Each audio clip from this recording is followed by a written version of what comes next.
سبحانك لا علم لنا إلا ما علمتنا إنك أنت العليم الحكيم. أعوذ بالله من الشيطان الرجيم. بسم الله الرحمن الرحيم. فلولا إذا بلغت الحلقوم وأنتم حينئذ تنظرون ونحن أقرب إليه منكم ولكن لا تبصرون. وقال تعالى: كل نفس ذائقة الموت وإنما توفون أجوركم يوم القيامة فمن زحزح عن النار وادخل الجنة فقد فاز وما الحياة الدنيا إلا متاع الغرور. مختصر سے وقتوں میں اس تقریب کی مناسبت سے یہ وضاحت کرنی ہے کہ ہم لوگ جب اس موقع پہ جمع ہوتے ہیں اور ایک مہینہ ایک ساتھ میں پڑھتے ہیں تو کچھ مل بیٹھ کے کچھ باتیں ہو جاتی ہیں، کچھ دعائیں ہو جاتی ہیں، لیکن یہ تکمیل قرآن کا حصہ نہیں ہوتا. یعنی اگر ہم یہاں بیٹھ کے کچھ درس دے رہے ہیں یا سن رہے ہیں تو یہ تکمیل قرآن کا حصہ شرعاً نہیں ہے، لیکن عمومی اعتبار سے خیر کی مجلس ہوتی ہے تو اس میں کچھ باتیں ہو جاتی ہیں. اس وضاحت کے بعد مجھے آپ کے سامنے یہ بات رکھنی ہے کہ اللہ تعالیٰ نے قرآن مجید میں 3 جگہ کہا ہے کل نفس ذائقۃ الموت. ہر نفس کو موت کا مزہ چکھنا ہے. زندگی میں ہم ہمیشہ یہ آیات سنتے رہتے ہیں. مجھے آج آپ کو بتانا ہے کہ ذائقۃ کا مطلب کیا ہے اور ذائقہ سے جڑی ہوئی کچھ باتیں آپ کے سامنے رکھنی ہے. یہ آیت کریمہ قرآن مجید میں 3 جگہ. پہلے سورہ آل عمران میں ہے کل نفس ذائقۃ الموت وإنما توفون أجوركم يوم القيامة فمن زحزح عن النار وادخل الجنة فقد فاز وما الحياة الدنيا إلا متاع الغرور. اور دوسرے سورہ انبیاء میں کل نفس ذائقۃ الموت ونبلوکم بالشر والخیر فتنہ وإلینا ترجعون. اور تیسرے پارے میں غالباً کل نفس ذائقۃ الموت ثم إلینا ترجعون. پہلے تھوڑی مفصل ہے، پھر اس سے کم، پھر اس سے کم. تینوں جگہ آیت کریمہ کا جو شروع کا ٹکڑا ہے وہ یہی ہے کہ تم میں سے ہر جاندار کو موت کا مزہ چکھنا ہے، موت کے گھاٹ اترنا ہے. قرآن مجید کے اندر اللہ تبارک و تعالیٰ نے جہاں کہیں اس طرح کے مضامین کو بیان کیا ہے اس میں سے 3 گروہ ایسے ہیں انسانوں کے جن کا اللہ تعالیٰ نے موت کے تناظر میں یعنی ان کی اموات کے تناظر میں ان کا ذکر کیا ہے. پہلے ہم ان آیتوں کو ذہن نشین کریں، پھر ان آیتوں سے ہی ہم یہاں پر اس آیت پر واپس آئیں گے. اللہ تعالیٰ نے سورہ واقعہ کے اندر آخر میں 3 جماعتوں کا تذکرہ کیا ہے. ان میں سے ایک جماعت کافروں کی ہے اور 2 جماعت مومنین کی ہے. پہلی جماعت جو کافروں کی ہے اس کا تذکرہ کرتے ہوئے اللہ نے فرمایا کہ فلولا اذا بلغت الحلقوم، جب روح تمہارے ناخانے تک پہنچ جائے، جب سانسیں کھڑی لگتی ہے اور آدمی کے گلے میں روح جا کے اٹکتی ہے، اس چیز کا تذکرہ ہو رہا ہے. پھر ہو رہا ہے وَأَنْتُمْ حِينَئِذٍ تَنْظُرُونَ. جب یہ حالات پیدا ہوتے ہیں، ایسا سنگین معاملہ جب ہوتا ہے تو تم اس وقت دیکھ رہے ہوتے ہو. کیا دیکھ رہے ہوتے ہو؟ کہ اس کی جان اکھڑ رہی ہے اور اس کی روح نکل رہی ہے اور یہ ایک طریقے سے تکلیف میں اور ایک طریقے سے کراہت مبتلا ہے. ایک انسانی سوچ ہوتی ہے کہ جب انسان ایسے عالم میں کسی کو دیکھتا ہے، یہاں تک کہ اگر کسی نافرمان آدمی کو بھی دیکھتا ہے یا کسی فرمانبردار کو بھی دیکھتا ہے تو آدمی رو پڑتا ہے کہ آخر کار اللہ تعالیٰ کا یہ قدرتی نظام ہے کہ ہر انسان کو یہاں سے گزرنا ہی ہے، اس کے بعد ہی وہ موت کے گھاٹ اترتا ہے. تو یہ ایک تکلیف جیسی ہوتی ہے. یہاں تذکرہ ہو رہا ہے کہ جب ایسا ہوتا ہے تو تم وہاں یعنی کافرین سے خطاب ہے کہ تم اپنے مرنے والے کے پاس موجود ہوتے ہو اور وَنَحْنُ أَقْرَبُ إِلَيْكُمْ وَلَكِنْ لَا تُبْصِرُونَ. اللہ تعالیٰ نے فرمایا کہ اس شخص سے بنسبت تمہارے یعنی مرنے والے شخص کے پاس جس طرح تم بیٹھے ہوتے ہو تو تمہاری بنسبت ہم ان کے زیادہ قریب ہوتے ہیں. وَلَكِنْ لَا تُبْصِرُونَ، لیکن تم دیکھتے نہیں. ایک غیبی چیز ہے کہ ایک آدمی مر رہا ہے، اس کی روح نکالی جا رہی ہے. اب وہاں فرشتے موجود ہیں تو فرشتوں کی موجودگی یہاں مراد ہے اور اللہ تعالیٰ کا علم کے اعتبار سے موجود ہونا مراد ہے کہ اللہ تعالیٰ کا علم یعنی اللہ تعالیٰ پورے طریقے سے اس کا احاطہ کیا ہوتا ہے، وہ اللہ تعالیٰ کی نگرانی میں پورا کام ہو رہا ہوتا ہے اور فرشتے اس کی روح نکالنے کے لیے اللہ کے حکم سے وہاں موجود ہوتے ہیں. تو اللہ تعالیٰ کہتا ہے فلولا ان کنتم غیر مدینین، اگر تم آخرت کے دن کا انکار کرتے ہو، تمہارا یہ خیال ہے کہ تمہارا حساب و کتاب نہیں ہوگا، تمہارا کوئی مالک نہیں ہے، تمہارا کوئی پیدا کرنے والا نہیں ہے، تم دوبارہ اٹھائے نہیں جاؤ گے اور تم فلولا ان کنتم غیر مدینین، اگر تم کسی کے تابع نہیں ہو، زیر فرما نہیں ہو، کسی کے ماتحت نہیں ہو، تم سمجھتے ہو کہ ہم زندہ ہوتے ہیں بس مر جاتے ہیں، ہم کھاتے پیتے چلتے ہیں بس مر جاتے ہیں، ایسے ہی دنیا کا نظام چلتا ہے. اور تمہارا یہ سب خیال ہے تو کیا کرو؟ ترجعونہا ان کنتم صادقین. اگر تم اس خیال میں سچے ہو کوئی معبود ہے ہی نہیں، کوئی معبود نہیں جیسا کہ وہ تمہارے ایک ملحد ہے عابد نام تھا، اس کا بھی یہ بڑا اعتراض تھا. اگر یہ سچائی ہے تمہارے اندر، تم اس کو قبول کرتے ہو تو اس کی جو جان ہم نکال رہے ہیں فرشتوں کے ذریعے سے ہم نکلوا رہے ہیں، تم سچے ہو تو اس روح کو اس کے بدن میں واپس لوٹا کے دو. بہت بڑا چیلنج اللہ تعالیٰ کی طرف سے.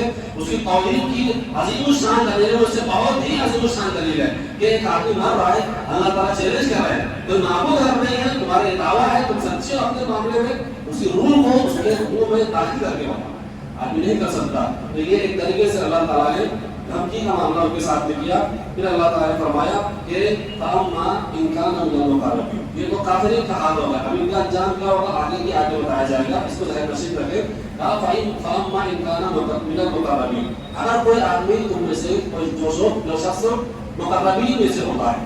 مقربین کون ہے؟ جو فرائض کا اہتمام کرتے ہیں، حرام سے بچتے ہیں، حلال کو اتباع کرتے ہیں، ساتھ ساتھ مستحبات کی پابندی کرتے ہیں اور شبہات سے اپنے آپ کو بچاتے ہیں. مطلب ظاہر قسم کے لوگ اور عبادت گزار قسم کے لوگ جو بہت پرہیزگار ہوتے ہیں، یہ مقربین ہیں. قرآن میں یہاں ان کو مقربین کہا اور دوسری جگہ ان کو سابقین بھی کہا. تو یہ جو سابقین ہیں، مقربین ہیں، جب ان کی موت کا وقت آتا ہے تو کیا ہوتا ہے؟ فَأَمَّا إِنْ كَانَ مِنَ الْمُقَرَّبِينَ فَرَوْحٌ وَرَيْحَانٌ.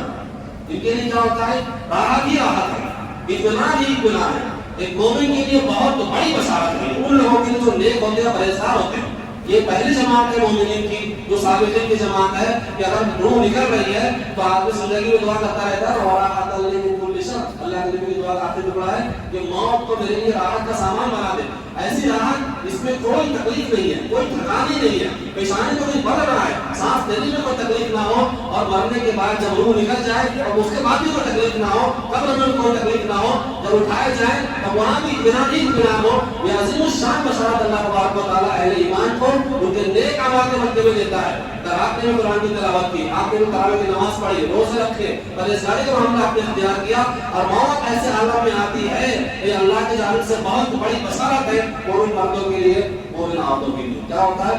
فروح. سب سے پہلی بشارت دی گئی کہ ان کے لیے راحت ہو جاتی ہے.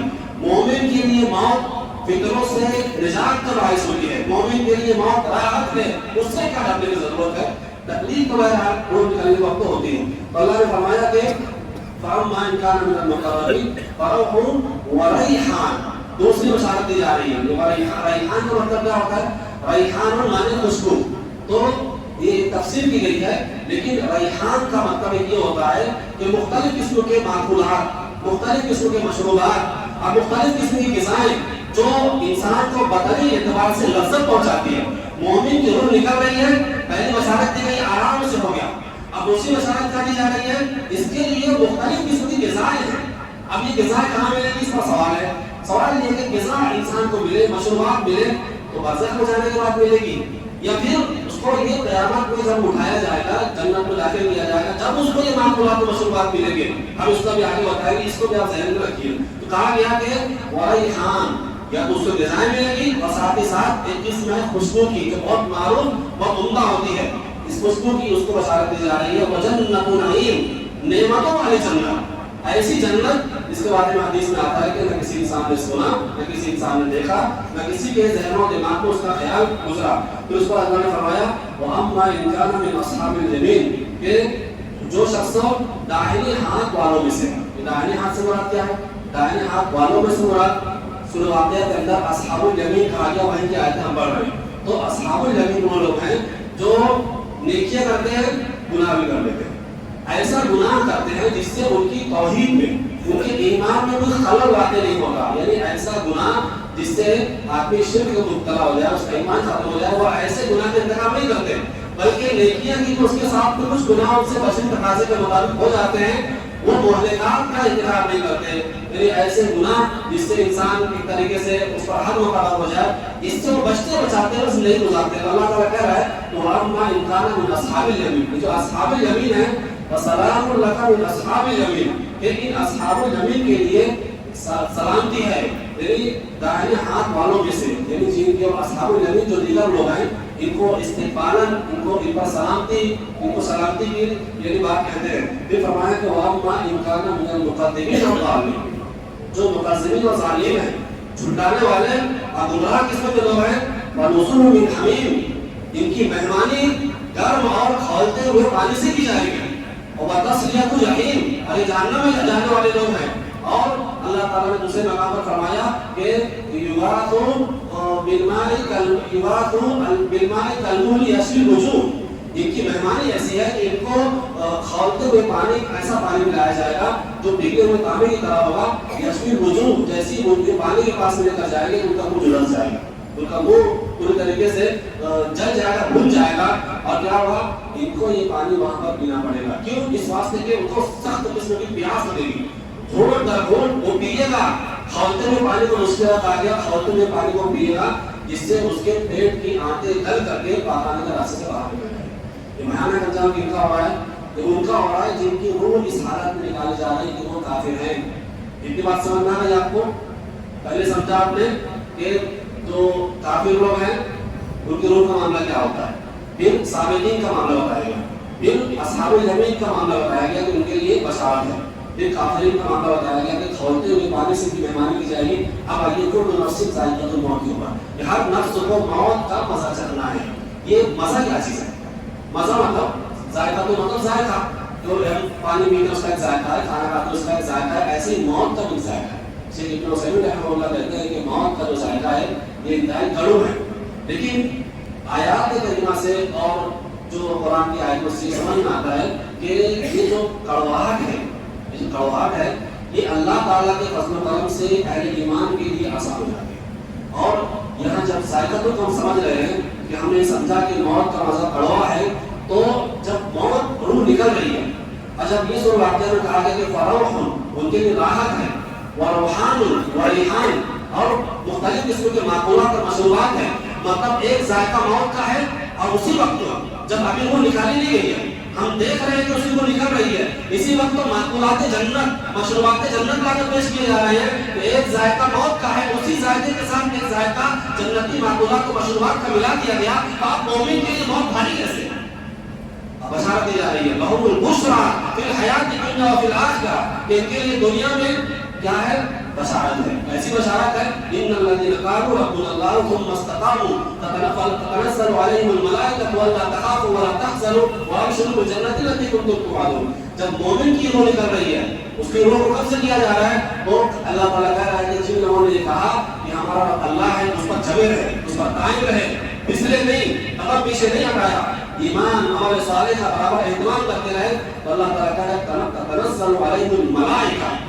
ملائکہ یہ جمع ہے، اور فرشتوں کا نزول ہوتا ہے، یعنی فرشتوں کی جماعت یہاں اس کے پاس نازل ہوتی ہے. کیا کہتے ہیں؟ اللہ تخافوا ولا تحزنوا وابشروا بالجنۃ التي کنتم توعدون. خوف نہ کرو، تم غم نہ کرو، ہم تم کو اس چیز کا وعدہ کرتے ہیں، تمہارے لیے ایسی جنت ہے جس کا تم وعدہ کیے جاتے رہے ہو، جس کا تم سے وعدہ کیا جاتا رہا ہے. اس جنت کی بشارت اس ذائقے کے وقت جب کہا گیا کہ ہر نفس کو موت کا مزہ چکھنا ہے، فرشتے آ کر یہ بشارت دے دے، وہ بتائیے بہت آسان ہے کہ نہیں آسان ہے. اب جب آپ نے یہ سمجھا کہ ذائقہ بڑو تو ہوتا ہے، لیکن امکان ہے کہ آدمی کے نیک اعمال کی وجہ سے اس کا ذائقہ اس کے لیے آسان کر دیا جائے. تب ہمیں یہ دیکھنا چاہیے کہ ہماری موت اس حالت میں آئے کہ اللہ سے راضی ہو. یہ بہت بڑی سعادت ہے. اصل آدمی مسئلہ کا پتہ ہے، آدمی جب دنیا میں ہوتا ہے، کام کاج کر رہا ہے، اور بہت سارے معاملات ہوتے ہیں اس کے ساتھ میں، تو آدمی اس کو الجھ جاتا ہے. تو جب موت آئے گی نا، تو ایک عالم ہے، مفسر لوگ کہتے ہیں جب موت آئے گی تو آدمی سب سے پہلے اپنے گھر کا عورت یاد کر کے افسوس کرے، کیوں اس سے بڑا کر. اس لیے دھن کی دھن میں آدمی کو ہوش میں رہنا چاہیے کہ آدمی دین کو نہ چھوڑے، جو دین کو دنیا کے ساتھ میں حاصل کرے. تو یہ ایک عظیم الشان جو بات میں نے آپ کے سامنے بیان کی، ایک اور آیت کریمہ ہے جو آدمی کو یعنی اس بات کی طرف اشارہ کرتی ہے کہ آدمی جب مرنے لگتا ہے تو جو انعامات جنت ہیں، انعامات آخرت ہیں، اس کا ان میں سے بعض چیزیں ایسی ہوتی ہیں جو آدمی کے روح نکلنے سے پہلے اس کو دے دی جاتی ہیں. اللہ تعالیٰ نے فرمایا سورہ سجدہ کے اندر وَلَنُذِيقَنَّهُم مِّنَ الْعَذَابِ الْأَدْنَىٰ دُونَ الْعَذَابِ الْأَكْبَرِ لَعَلَّهُمْ يَرْجِعُونَ. ہم ان کو عذاب اکبر سے پہلے، یعنی قیامت کے دن کا جو بڑا عذاب ہے، ہم اس سے پہلے ان کو عذاب اصغر کا، یعنی عذاب ادنا جو دنیا کا عذاب ہے، اس کا بھی مزہ چکھائیں گے. یعنی آدمی کے پاس جب موت آ رہی ہے تو جب عذاب اکبر ہوگا قیامت کے دن تو وہ تو ہوگا ہی. ابھی سے یہاں معاملہ چالو ہوگا اس کے، مطلب جب آدمی کو عذاب ہو رہا ہے تو نیک لوگوں پر نعمتوں کا نزول بھی ہوگا. اللہ تعالیٰ نے فرمایا وَإِنَّمَا تُوَفَّوْنَ أُجُورَكُمْ يَوْمَ الْقِيَامَةِ کہ قیامت کے دن تم اپنے کیے ہوئے اعمال کا پورا بدلہ دیے جاؤ گے. یعنی مکمل بدلہ تو قیامت کے دن ملے گا. مکمل سے پہلے کچھ بدلے ایسے ہیں جو آدمی کی موت سے پہلے ہی اس کو دے دیے جاتے ہیں. اس آیت کریمہ میں لطیف اشارہ اس بات کی طرف کیا گیا ہے. اور یہ بات بیان کی شیخ عبدالرحمن بن ناصر السعدی رحمہ اللہ نے, اللہ تعالیٰ ان پر رحمت فرمائے. یہ ایسا قرآن ایسی چیز ہے جس سے ہم ابھی پورا مہینہ جڑے ہوئے تھے. اگر ہم اس کی تفہیم سے جڑ جاتے ہیں تو واقعی ہماری روح تازہ ہو جاتی ہے. واقعی انسان کا ذہن و دماغ معطر ہو جاتا ہے کہ اللہ تعالیٰ نے مومنین کے لیے اپنی رحمت کی کیسی کیسی نشانیاں اس قرآن میں بیان کی ہے اور قیامت کی کیسی کیسی رحمتیں اس نے رکھی ہے. جب ہم موت کا تصور ہمارے ذہن میں آتے ہیں ہم فوراً ڈر جاتے ہیں, فوراً انسان وحشت میں آ جاتا ہے. ایک وہ آدمی جو بوڑھا ہوتا ہے اور اس کو لگتا ہے کہ میں یہاں سے کھسکنے والا ہوں تو اس کے دل کے اندر خوف ہوتا ہے موت کا. لیکن اگر آپ ایمان اور بڑے سال کے ساتھ جی رہے ہیں تب آپ کو اتنا موت سے گھبرانے کی ضرورت نہیں. اس واسطے کہ اللہ تعالیٰ نے جنت جو تیار کر رکھی ہے, جہنم سے عذاب سے بچنے کا جو وعدہ ہے وہ تو اہل ایمان کے لیے ہے نا. جب اہل ایمان کے لیے ہے تو اہل ایمان کو چاہیے کہ اللہ سے امید بھی رکھے اور اپنے گناہوں کو سامنے رکھ کے ڈرتے بھی رہیں اور اپنے گناہوں کو سامنے رکھ کر کے اللہ تعالیٰ کے جناب میں روتے ہوئے رہیں. تو اللہ تبارک و تعالیٰ سے ہمیں دعا کرنی چاہیے کہ اللہ تعالیٰ ہمیں ایسی موت دے اور ایسی حالت کی موت دے کہ جو اللہ تعالیٰ کے رضامندی والی موت ہو اور اللہ کی رضا کی حالت میں اللہ تعالیٰ نے موت کا فرمائے. یہ ایک وضاحت جو ہمارے اس بندی سے تعلق رکھتی تھی. دوسری بات یہ ہے کہ صدقۃ الفطر سے متعلق میں 2-3 باتیں رکھنا چاہتا ہوں کہ آپ نے حدیث سنی ہے کہ رسول اللہ صلی اللہ علیہ وسلم نے زکوٰۃ الفطر کو ہر روزے دار کی طرف سے مرد ہو عورت ہو بچے ہوں چھوٹے ہوں بڑے ہوں غلام ہوں آزاد ہوں سب کی جانب سے فرض قرار دیا. یہ کیا ہے؟ حدیث میں آتا ہے کہ یہ روزے دار کے جو مین چل ہوتے ہیں, روزے میں کوئی غلط کام کر لیا اس نے جس کے روزہ پورتا نہیں تو وہ اس کی صفائی کا ذریعہ ہے. گویا کہ آدمی جب عید الفطر سے پہلے, عید الفطر کی نماز سے پہلے جب زکوٰۃ الفطر ادا کرتا ہے تو اپنے روزے کو پاک و صاف کر لیتا ہے. چاند دکھنے کے بعد سے لے کے عید کی نماز کی ادائیگی سے پہلے تک اس کا وقت ہوتا ہے, یہ افضل ترین وقت ہے. لیکن اگر آپ 1-2 دن پہلے نکالنا چاہتے ہیں تو صحابہ کرام ثابت ہے کہ آپ نکال سکتے ہیں. کیا نکالنا ہے؟ جو آپ کھاتے ہیں وہ نکالنا ہے. وہ چاول جو اشیاء آپ کھاتے ہیں وہ نکالنا ہے. اور کتنا نکالنا ہے؟ 2 کلو 600 گرام, 2.5 کلو گرام بنتا ہے, 2.5 کلو تو آپ 2 کلو 600 گرام احتیاط اتنا نکالیں, ایسا علماء کہتے ہیں. تو یہ اس میں بہتر ہے, ہر آدمی کی طرف سے یہ نکالنا چاہیے. اس کے 2 میں آپ کو ایسے فائدے بتاتا ہوں جو بہت دقیق اور بہت باریک ہے, جن کا میں تذکرہ کیا شیخ عبدالرحمن بن ناصر السعدی انہیں کے حوالے سے کہ ایک آدمی غریب ہوتا ہے, اس کے گھر میں کھانے کے لیے اب نہیں عید الفطر کے دن یا اس کے 1-2 دن پہلے تو وہ اس نے روزے رکھے, اب خوشی منانا اس کا حق ہے. تو اللہ تعالیٰ نے ایسا نظام بنایا ہے زکوٰۃ الفطر کے ذریعے سے کہ اس غریب آدمی کو ماننا نہ پڑے. تمہارے اوپر ذمہ داری ہے, تو پہلے پہنچا دو. غریب آدمی صدقہ فطر لے گا وہ بھی دے گا, صرف بٹورنے کا آدمی مناسب صرف بٹورو پہلے جمع کر لو 2 منٹ نہیں, آپ نے وصولہ بھی ہے تو آپ کو زکوٰۃ الفطر دینا اپنے بچوں کی طرف سے بھی اور آپ کی طرف سے بھی. تو ایک فائدہ یہ ہے کہ غریب آدمی عید الفطر کی نماز کی ادا کرنے سے پہلے خوشحال رہے, وہ بھی ٹھیک ٹھاک کپڑا پہنے, اس کے چہرے میں بھی کچھ مساوات و شادمانی ہو اور اس حالت میں وہ عید کی حالت میں جائے. یہ پہلا فائدہ ہے. دوسرا فائدہ اس کا یہ ہے کہ ہم جب ایک سال گزارتے ہیں, ابھی ہم نے یہ سال گزار دیا, پچھلے سال کی زکوٰۃ الفطر ادا کی تھی, تو ہمارے بدن کے اعتبار سے یہ ہمارے بدن کی زکوٰۃ ہے. یہ شکر کے طور پہ شیخ عبدالرحمن بن ناصر السعدی کہتے ہیں کہ 1 سال کا شکرانہ 2.5 کلو گیہوں چاول یا جو بھی اشیاء آپ کھاتے ہیں, 1 سال کا شکرانہ اللہ کی طرف سے کتنا بڑا انعام ہے. اور یہ بھی انعام ہے کہ ہمارے شہر کے جو غریب مسکین فقیر لوگ ہوتے ہیں, بیوہ ہوتے ہیں, یہ مال ان تک پہنچایا جائے تاکہ یہ اس کے ذریعے سے خوشی حاصل کریں. آخری بات کی طرف آتے ہیں, پھر اس کے بعد مختصر دعا کر کے بات ختم کریں گے کہ الحمدللہ یہ دیکھنے میں آیا کہ ہماری مسجد میں نے تجزیہ بھی کیا کہ دوسرے علاقوں کی مساجد کے مقابلے میں ہمارے لوگوں نے تراویح کی نماز میں, اعتکاف میں اور بھی بہت سارے کاموں میں دلچسپی لی ہے. ہمارے بہت سارے ایسے کام ہوتے ہیں انتظامی امور کے اعتبار سے, انتظامیہ کے زیر نگرانی سرپرستی میں, جن میں سے کچھ کا تذکرہ کرنا بہت ضروری ہے چونکہ خواتین یہاں موجود ہیں. کہ خواتین نے بہت جذبے کے ساتھ میں تراویح کی نمازیں پڑھی ہے. جو مجھے خبریں ہیں, جو کچھ تک باتیں آئی ہے کہ مسلسل نیچے جگہ کی کمی کی شکایت ہوئی. مجھے ایسی امید ہے شاید ہمارے ذمہ دار اس سلسلے میں کچھ غور کریں گے کہ اگلے سال آنے سے پہلے خواتین کے لیے کشادگی کا کچھ معاملہ کیا جائے تاکہ جو جگہ کی کمی ہے وہ ان کے لیے وہ مسئلہ حل ہو سکے. خواتین کو چاہیے کہ صرف تراویح میں نہ جڑے. اچھی بات آپ تراویح پڑھی آپ نے, جمعہ میں جڑنے کا مزاج بنائیں, اس لیے کہ جمعہ میں جو خطاب ہوتا ہے یہ خطاب بہت اہمیت کا حامل ہوتا ہے. ایک عیسائی عالم کا بہت بڑا کسی کتاب پہ معتبر کتاب پڑھا میں نے, اس میں اس سے پوچھا گیا تھا کہ اگر مسلمانوں سے دشمنی نکالنے کے لیے تم کو اختیار دے دیا کیا ہوگا. تو اس نے کہا کہ اگر مجھے ایک دن کا اختیار دیا جائے کہ مسلمانوں میں فلاں فلاں حکم لاگو کر دوں تو میں مسلمانوں کے جمعہ کو ختم کرنے کا آرڈر جاری کروں. تو یہ جمعہ نہیں ہونا چاہیے, بلکہ یہ ان کے ایک طریقے سے ایمانی حرارت, ان کی اصلاح, ان کی تربیت کا یہ بہت بڑا ذریعہ ہے. لہٰذا سب سے پہلے اسے میں ختم کروں.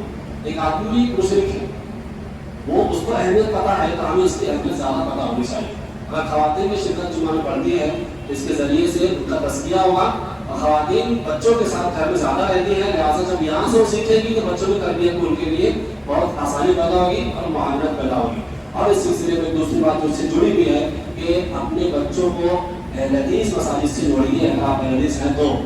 اس لیے کہ اگر آپ کہیں تجوید پڑھا رہے ہیں یا آپ کا بچہ کسی وجہ کا حفظ کر رہا ہے تو دیکھیے یہ سب بات آپ نہیں سمجھ سکیں گے, ایک عالم سمجھ سکتا ہے اس بات کو کہ جب ہم کسی بچے کو کسی ادارے میں ڈالتے ہیں اور جب وہ اس ادارے میں جا کر کے کھانا کھانے کی دعا بسم اللہ والا برکت اللہ پڑھتا ہے, جب وضو کا طریقہ اور سیکھتا ہے اس کو کرنے کا مسئلہ سکھایا جاتا ہے, اس کو جب نعت پڑھائی جاتی ہے کہ حسبی ربی جل اللہ اور اس میں آگے پڑھنے کیسے ہو نور محمد صلی اللہ اس طرح پڑھایا جاتا ہے, آپ اس کو بتائیے کہ وہ نور محمد نہیں ہے, دین محمد ہے, وہ نہیں مانے. کیوں؟ وہ کہہ رہا کہ آپ میرے ابا ہیں, کماتے کھلاتے اپنی جگہ ہے, لیکن میرے استاد نے بتایا کہ نور محمد صلی اللہ یعنی نور محمد صحیح ہے, یہ میرا تجربہ بتا رہا ہوں آپ کو. تو اس کے ذمہ دار کل کے دن ہم آرام ہوں گے. ہماری تراویح کی نماز, ہمارے روزے, ہمارے حج, ہماری زکات, سب کی جو بنیاد کیا ہے توحید ہے. اپنے بچے کو آپ نے کسی ادارے میں ڈال دیا, اس کی توحید پھنسا ہو گئی, اس کے ذمہ دار آپ ہوں گے. کل قیامت کے لیے وہاں پر عمل پکڑے گا. تو اس کو معاملے ہلکا مت سمجھیے. اگر کسی مسجد اہل مسجد کے اندر اگر عین شرک خاص نکالنے تھوڑا مسائل آ رہے ہیں, تجوید میں کچھ کمی آ رہی ہے تو اس کو آپ پریکٹس کیجیے. اس بات سے قیامت کے لیے سوال نہیں ہوگا کہ یہ کام کہاں سے نکالتا تھا, عین کہاں سے نکالتا تھا. وہ ضرور ہے, لیکن اس سے ضروری ہے کہ آپ کے بچے کی تربیت صحیح عقیدے کی بنیاد پر ہونی چاہیے, صحیح منہج کی بنیاد پر ہونی چاہیے. اگر اس کے لیے آپ کو 1000 نہیں 1 کروڑ خرچ کرنا پڑ رہا ہے تو خرچ کیجیے, لیکن صحیح عقیدہ سکھائیے بچوں کو. یہ ذمہ داری ہے, خصوصاً بڑے جو خاندان کے لوگ ہوتے ہیں, جو سیٹھیا جو لوگ ہوتے ہیں, یہ ان کی ذمہ داری ہے کہ اپنا بجٹ بنائیں. اسکول میں صبح بچوں کو چھوڑنے کے لیے 6:45 بجے جا رہے ہیں, روزہ رکھ کے سحری کھا کے سوئے 6:45 بجے چھوڑنے کے لیے اسکول جا رہے ہیں. پھر اس کے بعد بچوں کو ٹیوشن لگایا جاتا ہے. کبھی ہمارے یہاں کوئی ایسا آدمی ہے کیا کہ اس کے بچے مدرسے میں پڑھتے ہیں اور مدرسے میں ٹیوشن لگایا ہے کوئی ایسا کھڑا ہو انعام دے اس میں ایسا کیا ہوا نہیں ملے گا کوئی آدمی سے. کیوں؟ آپ کو بھروسہ ہے نا کہ جو مولوی پڑھائے گا یہ معتبر پڑھائے گا. اور اسکول والے کیا کرتے اسکول والے, مان لینا اسکول کی بات کر لیجیے, ایک کلاس میں 113 140 بچے ہیں. میرے پاس ایک طالب علم پڑھتا ہے, میں نے پوچھا کتنے بچے تھا, 140. کیا پڑھائیں گے وہ؟ ہم یہاں ذمہ داری سے پڑھاتے ہیں, تھوڑی تھوڑی تنخواہ ہوتی ہے, بیچارے ذمہ داران یہاں وہاں جمع کر کے دیتے ہیں لا کر کے. یہ تو آپ پہ احسان کر رہے ہیں نا. اگر آپ اس کی اہمیت کو نہیں سمجھیں تو پھر کیسے چلے گا؟ یہ جواب دینے کی بات ہے. اللہ نے فرمایا وَتَخُونُوا أَمَانَاتِكُمْ, اپنی امانت میں خیانت مت کرو. شیخ عبدالرزاق البدری کہتے ہیں کہ یہاں امانت میں اولاد بھی شامل ہے, اولاد آپ کی امانت ہے. تو اس سلسلے میں ہم لوگ ایک پروگرام کرتے ہیں بچوں کا منتھلی یا 1.5 مہینے میں, جس میں عقیدہ منہج وہ سب بچوں کو سکھایا جاتا ہے, سب ساری چیزیں, اس میں بہت محنت ہوتی ہے. تو ہر وہ پروگرام جاری رہتا ہے انشاءاللہ. ایک بات آپ اس میں بھی اپنے بچوں کو جوڑیے, اور خواتین کے تعلق سے اپنے پروگرام شروع کیا ہے, اس میں بھی اپنے بچوں کو جوڑیے, اور اس میں خود آئیے اور اپنے گھر والوں میں بچوں کو بھی لائیے, خواتین اس میں جڑے. ایسی میری درخواست اور ایسی میری گزارش ہے. اللہ تبارک و تعالیٰ سے دعا ہے کہ وہ ہمیں اس باتوں پر غور کرنے کی سمجھنے کی توفیق عطا فرمائے.